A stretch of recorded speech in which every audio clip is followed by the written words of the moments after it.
Sous la lune rouge sang, dans le village caché d'Eldorin, une puissante malédiction de sorcière planait sur la terre. Les rivières se sont asséchées, les cultures se sont desséchées et l'obscurité a rempli le cœur des villageois. Parmi eux se trouvait Kaël, un garçon de 14 ans aux cheveux noirs courts, à la tunique bleue et aux bottes brunes. La sœur cadette de Kaël, Liora, était tombée malade à cause de la malédiction, ses cheveux dorés ternes et ses yeux verts perdant de leur éclat. Désespéré, Kaël est à la recherche d'une vieille légende, un dragon qui vivait au sommet du mont Everspire, dont la seule larme pouvait briser n'importe quel sort sombre. Cependant, le voyage était périlleux, car la montagne était gardée par le Croc de Nuit, un féroce loup-garou. Kaël s'aventura dans la forêt étrange, où le vent hurlait comme un fantôme chuchotant. Une ombre surgit de l'obscurité. Yren, le Croc de Nuit, un homme aux cheveux argentés, à la cape noire et aux yeux rouges perçants.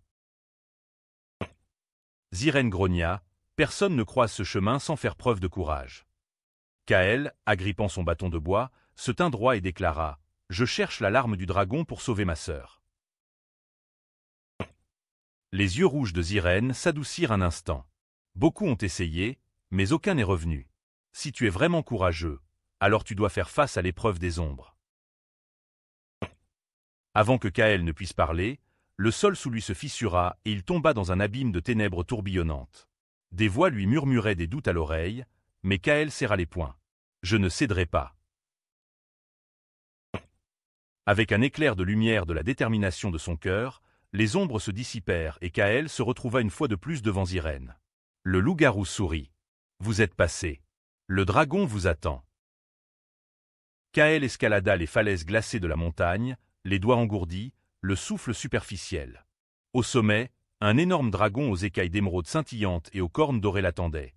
Serafi, le gardien d'Everspire.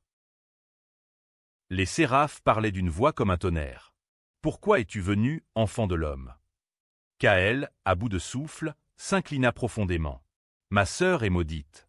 Seule ta larme peut la sauver. » Les yeux du dragon, ancien et sage, étudiaient Kaël. La larme d'un dragon ne se donne pas gratuitement. Il doit être gagné par un acte de sacrifice véritable. Kaël hésita, puis enleva sa tunique bleue et l'enroula autour d'un nouveau-né frissonnant dans le nid du dragon. Le bébé dragon roucoula, la chaleur revenant dans son petit corps.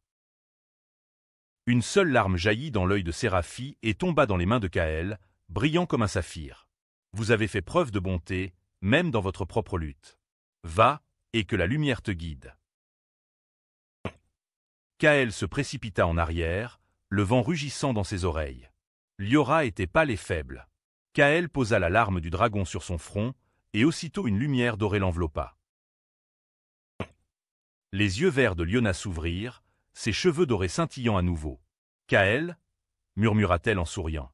La malédiction fut levée et le village refleurit. Au lever du soleil, Ziren apparut à la lisière du village. « Tu as fait tes preuves, Kaël. Si jamais tu cherches à nouveau l'aventure, les ombres t'accueilleront. » Kaël sourit, sachant que son voyage ne faisait que commencer.